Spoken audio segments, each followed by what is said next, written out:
Bueno, último tema. Como siempre, esto es un pantallazo general. En el programa de bibliografía, que si ustedes el día de mañana necesitan saber un poco más de todo esto, hoy hay mucho disponible en Internet y en la biblioteca de la facultad tienen algunos libros, como compartimos con la Facultad de Ingeniería. Hay un montón de libros sobre materiales. Uno más o menos sencillo, que les puede dar una guía, sería este que está acá, que es el Fundamento de la Ciencia e Ingeniería de Materiales de Smith. Fíjense el tamaño del librito este, es solamente los fundamentos. Pero bueno, acá pueden encontrar información y bueno, hay mucha dando vuelta, muy poca específicamente para diseño. Más allá, por eso pedí si podían comprar alguno, vamos a ver si hay fondos. Y básicamente está el libro este que yo ahora, háganme acordar si no les envío, que lamentablemente no hay, además de que hay poca, está en inglés. Pero pueden tener alguna información al respecto. Bien. Porque la mayoría de los libros de ingeniería tratan sobre problemas estructurales y ahí se quedan, ¿no?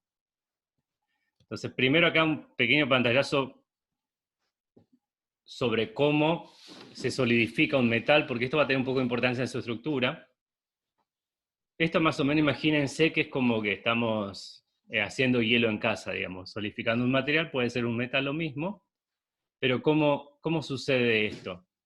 Primero, para que solidifique un metal, acá tenemos un líquido, y se empiezan a formar pequeños centros de nucleación, donde se empieza a formar la estructura cristalina, porque un metal o un sólido tiene, no lo llegamos a dar, ese tema lo tuve que saltear, pero tiene una estructura cristalina, esto quiere decir una orientación en el espacio. Esa orientación en el espacio siempre trata de que los átomos o moléculas ocupen el menor espacio posible, que tengan la menor superficie externa posible para no tener defectos, pero también depende del tiempo. Entonces, por ejemplo, cuando hacemos procesos y el enfriamiento, por eso cuando vemos, si ustedes ven el proceso térmico del acero, uno puede lograr muchas cosas con distintos procesos térmicos, por ejemplo, enfriamientos con aceite, o como ustedes miran en las películas que hacen la espada, la forjan a la espada, porque encima hacen el forjado para darle más resistencia, después la meten en un líquido, que se puede ser agua o aceite, para enfriarlo rápidamente y lograr cierta estructura. Bueno, lamentablemente de eso no vamos a poder hablar mucho, pero existe tanto estos libros como producir distintas estructuras con estos métodos. Pero, en general, lo que va a suceder es que a partir de un núcleo se va a formar todo el sólido, van a empezar a crecer lo que se llaman dendritas, hasta que se forman los granos del sólido. Estos granos son una colección de estructuras cristalinas que tienen límites. A partir de cada uno de estos puntitos de nucleación crece un grano, van ocupando todo el espacio, y finalmente vamos a tener el sólido. Y hay dos formas en que puede suceder.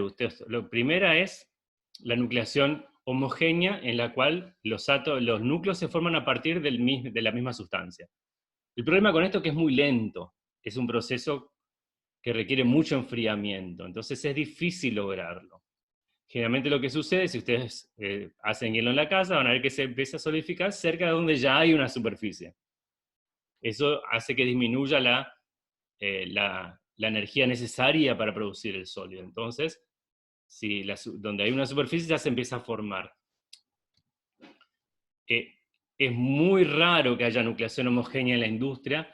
Hay algunas aplicaciones, por ejemplo, las aeroespaciales, necesitan producir un metal que tenga un solo grano, por ejemplo, entonces se puede producir un metal que tenga un solo grano, que es muy difícil y muy caro, pero se puede hacer. El objetivo va a ser que tenga gran resistencia a la temperatura y a la corrosión, por ejemplo, porque al tener un grano solo no va a tener un montón de superficies que pueden tener fallas.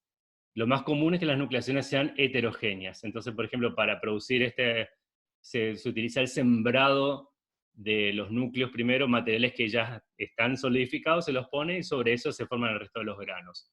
Entonces hago una disminución del enfriamiento, muchas veces tiene otros efectos benéficos. Por ejemplo, yo puedo agregar lo que se llaman afinadores de grano, que son materiales que logran que haya muchísimos puntos de nucleación, el grano sea más fino. Al ser más fino el grano, va a tener mayor resistencia en general. Va a tener otros problemas, pero va a tener mayor resistencia a la tensión. Entonces, fíjense, acá tengo estructuras desde grano más grueso hasta grano más fino. Solamente a modo de... Dice, por ejemplo, acá tiene un material con muchos puntos de nucleación, forma una estructura llamada grano fino, y este grano fino tiene mayor resistencia. ¿Por qué? Porque si hay una falla, se produce una falla en un grano, pero como hay muchísimos, la estructura en general resiste. Entonces, acá vemos, por ejemplo, para hacer acero se pueden utilizar afinadores de grano como titanio, boro, circonio, o circonio en el caso del aluminio, que producen más núcleos. Esto me lleva a hablar un poco de las soluciones sólidas, lo que les decía yo, que las soluciones sólidas son mezclas, en este caso de metales, lo que llamamos aleaciones. Muy pocos materiales se utilizan en forma pura, se le hacen siempre agregados para que mejorar sus propiedades. Yo quiero tener más resistencia, que mejore la resistencia a la corrosión. Muchas propiedades que yo quiero lograr, se logran agregando otros metales, en las cuales la unión produce la ventaja de uno más la ventaja del otro en general. Y lo único que les quería decir a esto, hay dos tipos de formas en que se pueden mezclar metales. Uno sería lo que se llama sustitución, y su nombre lo indica todo. La sustitución quiere decir que en la estructura cristalina donde había un átomo, fíjense, pónganse que acá tenía una estructura cristalina donde eran todos verdes, y le empiezo a agregar estos átomos rojos acá en el medio. Reemplazo donde había uno verde, pongo uno rojo. Eso sería sustitucional, sustituye al que había anteriormente. Obviamente de acá podemos deducir cosas fácilmente. ¿Cómo tienen que ser los dos metales que se sustituyen en cuanto a su tamaño? Y no tiene que variar mucho, porque si no va a ser Tienen que ser, desproporcionado a mi grano. tienen que ser de tamaños similares, porque imagínense que puedo hacer una pila de naranjas y otra de pomelo, y puedo hacer una pila de naranja y pomelo si son más o menos parecidos. Ahora, si ya en una pila de naranja le pongo una sandía en el medio, se me desarma, digamos. Entonces, tienen que ser similares. También tienen que formar estructuras similares. Si ustedes miran la tabla periódica, al lado de cada átomo dice qué estructura cristalina forma. Esa estructura cristalina que forman tiene que ser similar, porque si forman estructuras distintas, ya no pegan, digamos. Y tampoco tienen que reaccionar entre sí, porque en vez de tener una solución, vamos a tener una reacción química. Entonces, hay varias cosas que tienen que tener más o menos la misma electronegatividad, varias cosas así, pero básicamente estos son similares. Otro tipo es intersticial, que está acá a la derecha. Intersticial, o sea, los intersticios serían, la definición de intersticio, es el espacio hueco que queda entre, por ejemplo, los átomos o moléculas. En esos huequitos que hay, se meten los átomos del otro material aleante. Entonces, en este caso, ¿cómo tendrían que ser los átomos de unos y otros? Totalmente diferente. Profe, Claro, en ahí este dice que caso, son impurezas, son pequeñas impurezas. tendría que ser pequeños respecto al otro. Es así, por ejemplo, el típico intersticial es el acero. El acero es hierro con hasta un 3,6% de carbono. Muy poquito de carbono. ¿Por qué? Porque el carbono no es tan chiquitito. O sea, es más pequeño que el carbono, pero no mucho más pequeño. No es la mitad siquiera. Entonces, si yo pongo demasiado de carbono acá, me deforma la estructura y empieza a ser contraproducente, aparte que se produce una reacción química. Se forma carburo de hierro. Pero en general, digamos, estas impurezas tienen, como decir, impurezas podríamos llamarle, tienen que ser pequeños respecto a los demás. Por eso, si miramos los afinadores de grano, son elementos pequeños. Bueno, esto es lo que le acabo de decir. Para ser sustitucional no debe diferir en diámetro más del 15%, igual de estructura cristalina, sin diferencia electronegativa, la misma valencia. Y acá está lo que le decíamos. Las impurezas también pueden ser sustitucionales, por eso no le llamaría impureza, sino directamente como le dijimos ya por ahí. Las impurezas puede ser acá una impureza intersticial o una impureza sustitucional. En realidad es casi imposible tener un metal puro, puro, puro, sería casi imposible, y aparte va a ser menos resistente. Otros defectos que puede tener esta estructura puede ser que haya una vacante, que haya un hueco. Se enfrió y hay una parte en que no hay nada. Y esto es casi, se puede demostrar que es inevitable y que de cada 10.000 átomos, de cada 10.000 lugares, digamos, uno va a estar vacío. Y eso produce un punto frágil en la estructura, profe, que me puede decir en caso de una estructura metálica, si recibe un golpe, genera un Claro, quiebre. imagínense que si yo, es como un montón de dominó, acá en este hueco, si hago mucha tensión, empiezan a desplazarse, se desplaza todo y termina colapsando la estructura. O por ahí es donde puede empezar a romperse un material. Si ustedes hicieron el experimento con la hoja, hicieron el experimento con la hoja de papel y hacerle la incisión, le cortan un poquito con la tijera y se rompe mucho más fácil que si le tengo que romper. ¿Por qué? Porque ahí ya tengo un punto débil por donde la estructura se rompe. Bueno, pasa lo mismo acá. Otro ejemplo de los que vimos es el del alambre. El alambre yo lo puedo romper haciéndole flexiones continuas, ¿no es cierto? Sí. Muchos dicen que se rompe por el calor, pero no se rompe por el calor. El calor se produce como consecuencia. Lo que sucede es que cada vez que le hacemos se va rompiendo un granito, se empieza a formar una pequeña cuña por donde entran todas las tensiones y se termina rompiendo el material. Si los materiales no tuvieran estos huecos, serían por ejemplo, el acero sería 10.000 veces más resistente de lo que es ahora. Y a esto por ahí apunta lo que le dije hace un rato, la nanotecnología, producir materiales que no tengan estos defectos. Sí, había leído que, por ejemplo, con el tema del grafeno se consiguió una dureza bastante similar al del diamante, pero sin llegar a ser diamante. Exacto. El grafeno no lo leí, vi el título nomás, pero creo que parece que se han hecho avances porque un problema del grafeno es producirlo. Claro, igual que En cantidades como para que... el fosforeno y otros materiales así que se está usando mucho nanotecnología para la aplicación justamente en tecnología, Sí. Sí, todo lo que son de- Como que microprocesadores. está faltando la industrialización en masa de eso. Sí, Ahí el donde- problema es que contamina mucho y cuesta demasiado sacar el grafeno del Sí. carbono. Por eso, el laboratorio se hace, pero después hay que hacerlo en la escala industrial. Esa es supuestamente mi profesión, ingeniero químico. Los químicos hacen todo eso y después, che, ¿ahora cómo hacemos? Está bien, en el laboratorio hicieron 10 gramitos, está todo muy lindo, pero ahora hay que hacer 1.000.000 de toneladas. ¿Cómo hacemos eso? Ya cambia. Porque vieron cómo se hacía el grafeno, ¿no?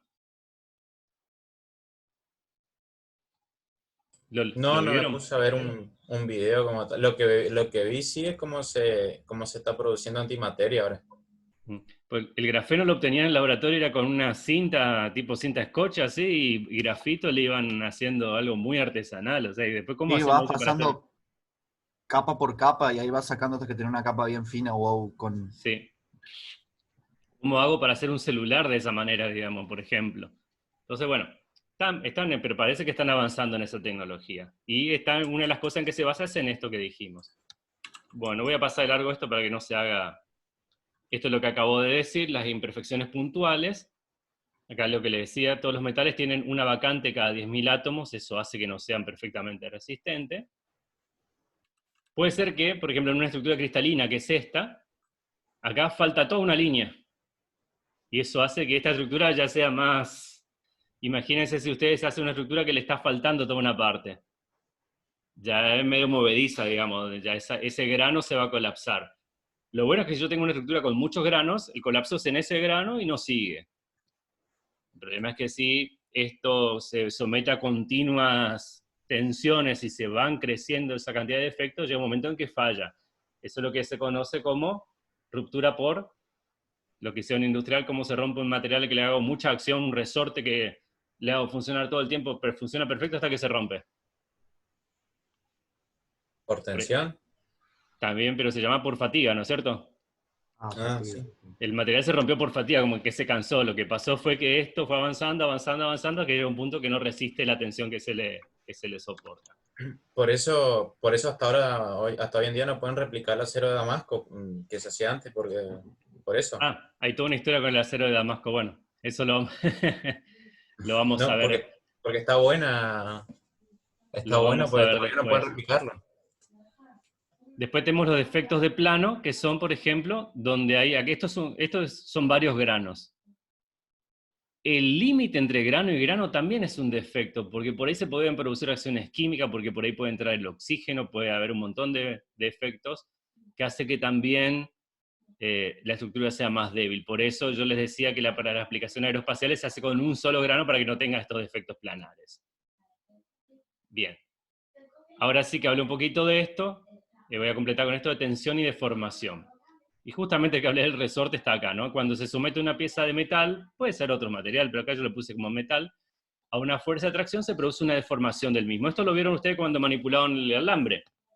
Yo le aplico una tensión, que eso es lo que yo quería que hagan, aplico una tensión y se produce una deformación. Acá yo les puse, a ver, esperen un poquito.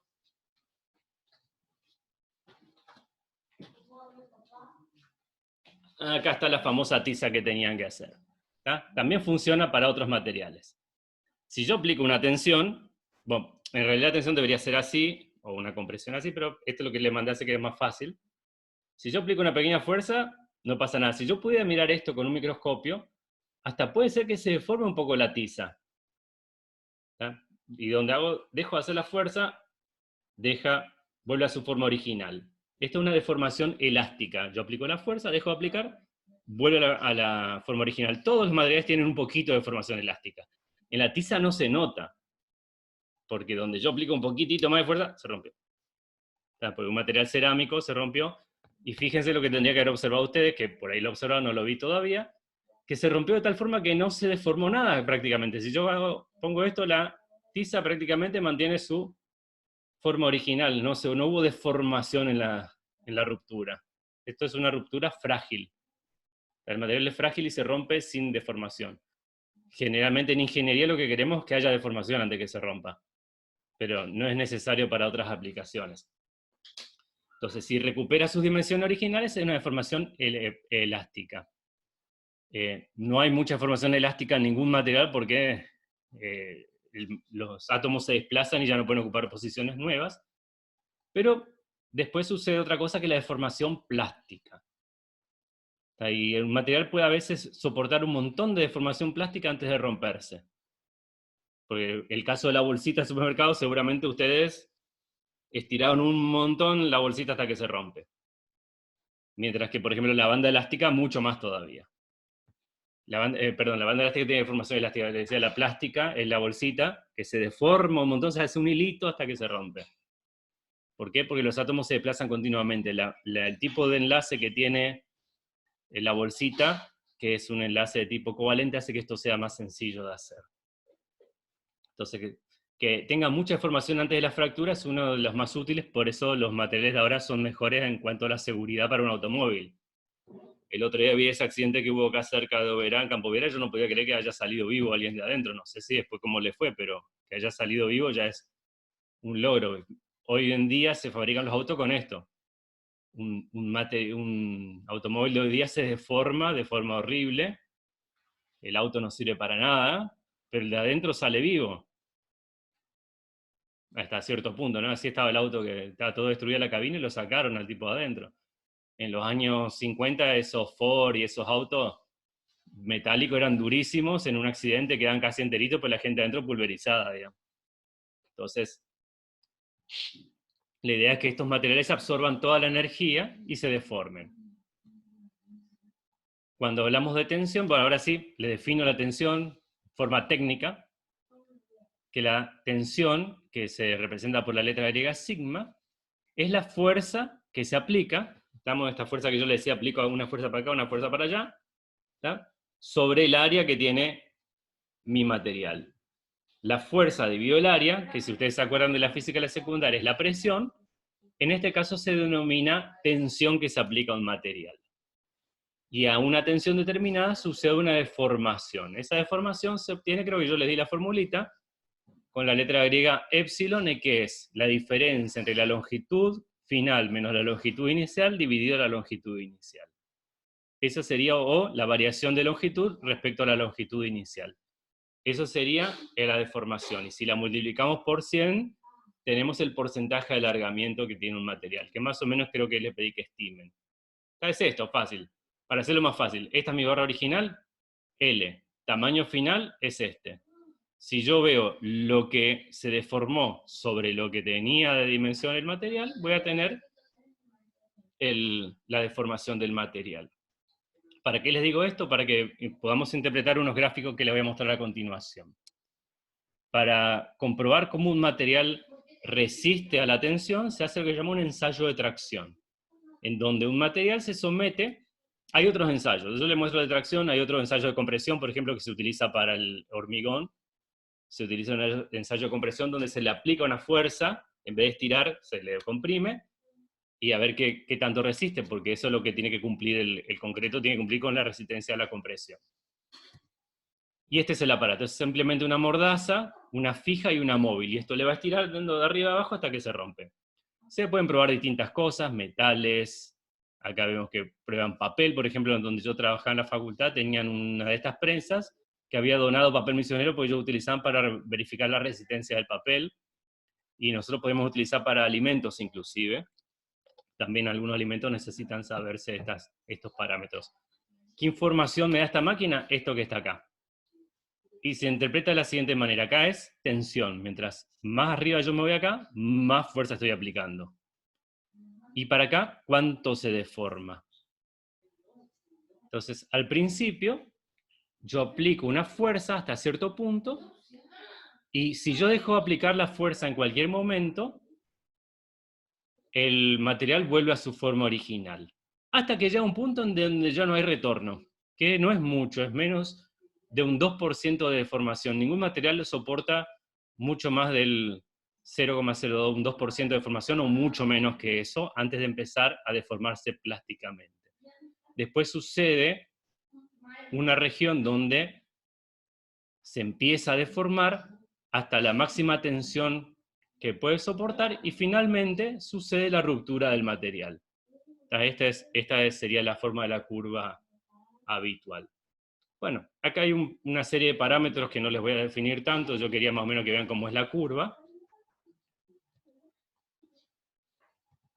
Y vamos acá. Entonces estas serían las partes que tiene ese material. Me da bastante información, pero si yo, por ejemplo, trabajo con ingeniería, en ingeniería, el diseño industrial también, no deberíamos apartarnos de esta región elástica, porque donde el material se deforma dejó de cumplir la función. ¿Tá? Después, la forma en que se deforma el material podría servirnos, por ejemplo, para estas cuestiones de seguridad, o para ver si el material, esto también se puede hacer para el control de calidad de un material, si el material cumple las condiciones de calidad que nosotros queremos. Pero yo trabajaría siempre en esta zona elástica y no muy cerca de la zona plástica. O sea, un técnico que se precie va a trabajar por acá, por esta zona bien lejos de donde suceden todos los problemas, porque si yo hago un puente y lo hago muy bien, no pasa nada, digamos. Como mucho me van a dar un diploma que diga te queremos mucho, pero si el puente se cae, imagínense lo que sucede a continuación. Entonces, por eso los ingenieros y demás técnicos no somos muy arriesgados. Decimos, vamos a situarnos bien lejos de la zona donde pueden producirse problemas. Y esa es una curva ideal de un material, y estas son curvas reales. Estas las pueden encontrar por todos lados. Por ejemplo, acá tienen el aluminio. Acá ven, el aluminio tiene esta zona acá, donde soporta muchas menos tensiones. Fíjense, acá está el aluminio, y allá arriba está el acero inoxidable 304. O sea, el 304 indica, esos numeritos me indican los distintos compuestos que tiene ese acero, porque no hay un solo tipo de acero, hay miles de aceros, uno para cada aplicación. Acá tenemos bronces, cobre, y cada uno tiene su curva de aplicación, con lo cual uno podría hacer cálculos. Algunos detalles sobre esto, a ver si lo tengo acá. Distintas curvas, por ejemplo, y vemos cuál podría ser cada uno de los materiales que analizamos en el práctico. Esta curva, que es muy empinada acá, pero apenas sucede, termina el límite elástico, donde se deforma un poquito el material, se rompe. ¿Cuál de los materiales que vimos es este?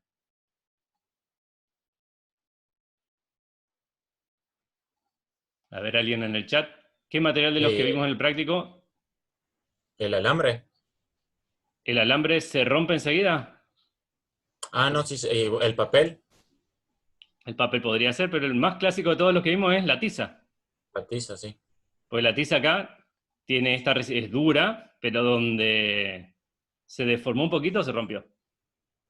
Entonces, este material se dice que tiene alta dureza, o resistencia, mejor dicho, tiene baja ductilidad. Ductilidad es la capacidad que tiene un material de alargarse. No tiene nada de ductilidad esto. Entonces no es dúctil y tiene poca tenacidad. No es tenaza la resistencia. En cambio, un alambre, por ejemplo, sería más este. Se empieza a deformar, se deforma, se deforma, se deforma un montón hasta que se rompe. Tiene una gran tenacidad. Esa característica se llama tenacidad del material. Este material absorbe una gran cantidad de energía antes de romperse. Es muy dúctil, un alambre yo lo puedo doblar un montón sin que sin que se rompa, y tiene gran dureza. Este sería más parecido a un metal duro. Y este sí tendría un material que tiene poca dureza, gran ductilidad, o sea, se puede estirar mucho elásticamente, y poca resistencia. Y este sería el caso de la banda elástica, que la podemos deformar un montón. En realidad la banda elástica sería acá, a ver si la tengo en otra, esta sería la elástica. ¿Y ciertos polímeros también? Sí, hay muchos materiales que son así. Materiales dúctiles, y este sería la tiza más exactamente, el azul, porque directamente no se deforma nada, se rompe. Acá tenemos un material fuerte, pero que no es dúctil, acá material dúctil, y un material plástico que tiene una pequeña región elástica. Que este sería la bolsita de plástico, por ejemplo. La banda elástica sería más una línea más recta acá que abarca un montón se deforma un montón antes de romperse. Bueno, voy a pasar a explicarle esto, lo que le decía de la tiza, por ejemplo. Está la fractura, la forma de romperse de un material. Un material que no es dúctil, se rompe de esta manera, como la tiza. Se rompe de tal manera que una parte del material coincide con la otra, no hay deformación. Generalmente se producen porque hay defectos si es un metal. Fíjense que acá, para terminar la clase, esto sucede, fíjense que hay un material que se rompe en forma dúctil y otro que se rompe en forma frágil acá abajo. Este es dúctil, que es lo que nosotros queremos, que la fractura no sea enseguida, y esto no es frágil, se rompió enseguida. Cuando pasa esto es porque el material o bien está fatigado o tiene defectos de fabricación. Y esto, por ejemplo, depende de algunos aliantes. El titanio, por ejemplo, se dice que tenía acero con una gran cantidad de fósforo, porque no había tecnología para eliminar el fósforo en esa época, y eso encima hace que produzca otro fenómeno, que es el último que analizamos en el práctico, que era el del chicle. ¿Qué pasa con el chicle que ustedes pusieron en el freezer? A temperatura ambiente, ¿cómo era ese material? Flexible. ¿Y en el freezer? Se vuelve rígido. Rígido. Se Y ahí vuelve se quebradizo. quiebra. Dicen que para sacar la ropa, el chicle de la ropa, la metemos en el freezer y ahí la podemos romper y sacar el chicle. Bueno, algo parecido sucedió con el acero del Titanic, con el frío del Océano Atlántico, del norte del Océano Atlántico. El material, el acero, como tenía mucho fósforo, se volvió muy frágil. Entonces, un iceberg que le tendría que haber hecho daño, pero no hundido, lo terminó hundiendo. Entonces, otro ejemplo tenemos, no sé si vieron esta serie que salió hace poco en Netflix, ¿la vieron? No. Ustedes están muy lejos de todo esto, pero esto sucedió cuando yo tenía 14 años, imagínense mi edad. Fue un gran golpe creo que esto casi que terminó con el programa espacial norteamericano en gran medida. El desastre del Challenger, 1986 creo que fue. Para que se den una idea, no había casi televisión, había 2 o 3 canales de televisión, pero salió en todos los canales, se transmitió en vivo, iba a ir una maestra al espacio, todo un show que al final salió todo mal. Después más adelante se hicieron análisis y resultaba que, por supuesto, estas tecnologías no son muy seguras, no eran muy seguras en ese momento, siempre había un riesgo, y el riesgo era mayor del que la gente calculaba. Y lo que pasó al final con las investigaciones es algo que todos los ingenieros sabían, pero todos los administradores lo pasaron por alto, como dice, bueno, no importa, arriesguemos, total, no pasa nada. Y los ingenieros decían, esperen, esperen, y el asunto es que todos estos cohetes en sus uniones metálicas, tienen esto que está acá, un O-ring, un arito de goma, que hace que cada parte esté bien sellada con la otra, y tenía doble aro de goma para que no haya fugas de combustible. Imagínense que este combustible que utilizaban era altamente inflamable y encima es imposible de parar una vez que se enciende. Es como que esa tecnología que utilizaban los transbordadores era imposible de parar un lanzamiento, por ejemplo. Y lo que sucedió es que estos aros de goma, los ingenieros sabían que en ciertas condiciones se volvían muy frágiles. Si ustedes lo prueban, tienen un horrín en casa y lo pueden enfriar, van a ver que si enfrían ese aro de goma se vuelve frágil. Y eso es lo que sucedió porque como estaban apurados por ciertas cuestiones políticas y económicas, hicieron el lanzamiento aunque la temperatura en Cabo Cañaveral en ese momento era muy baja. Siguieron igual para adelante. El asunto es que el sello falló, hubo una fuga de combustible y se prendió fuego y reventó todo. Entonces, si ustedes miran la serie, es recomendable para ver cuestiones tecnológicas, de diseño y políticas. Entonces eso también, y es famoso porque el premio Nobel Richard Feynman, en esto se hizo una comisión investigadora en el Senado de los Estados Unidos, una comisión investigadora independiente, en la cual estaba Richard Feynman, un premio Nobel norteamericano de física, muy reconocido y que no tenía ningún interés político, entonces él era uno de los pocos que estaban buscando la solución real a todo esto, y bueno, hizo la famosa demostración con un vaso de agua con hielo y un O-ring de los que se compran en la ferretería, hizo la demostración en vivo y con eso cayó todo como un castillo de naipes. Por supuesto, si iba yo a hacer esa demostración me sacaban a las patadas, pero como le hizo un premio Nobel, digamos, todo el mundo le creyó, digamos, y era cierto, digamos, los datos estaban todos ahí, están todos ocultos nomás. Entonces, esto tiene mucha importancia, que las propiedades de los materiales no son fijas, cambian con la temperatura, por eso también era el último experimento que tenían que hacer con el chicle. Bien, nos están faltando 5 minutos, así que rápidamente si tienen preguntas, este es el momento, y si no voy a colgar durante el día lo que tienen que hacer para la siguiente clase. No, por ahora creo que no. Bien, ¿ustedes los lunes tienen clases?